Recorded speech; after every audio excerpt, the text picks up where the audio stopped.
New York when you're young, everyone in her hometown of Bibbville said with reverence when they heard where she lived, having never lived in New York when they were young.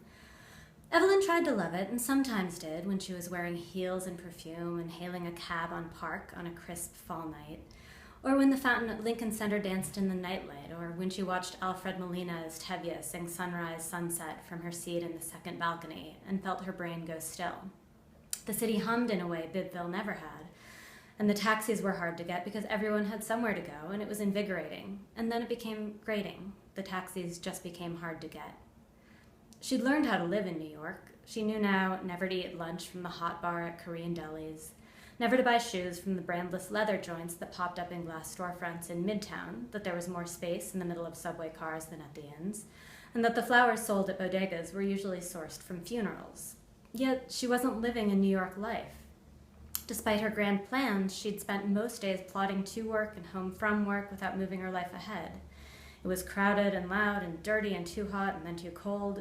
It required an enormous amount of energy and time just to do errands like getting groceries. She was always sweaty after she got groceries.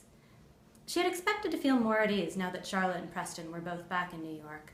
She thought the three of them would hang out all the time, a merry band of Sondheim characters working at Life and Love from their tiny apartments, all getting together on Sundays to punch each other up and drink wine on the roofs of their buildings.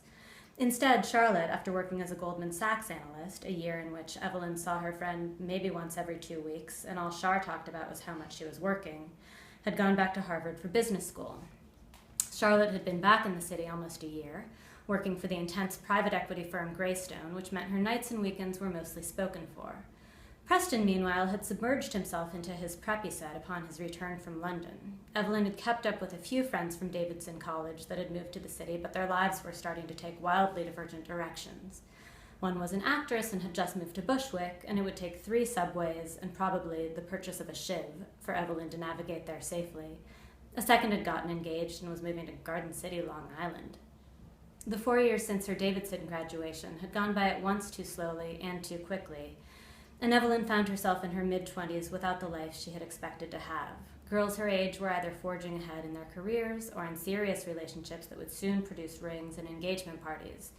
Her mother had offered to pay for Evelyn to freeze her eggs, and she hadn't turned down the offer right away.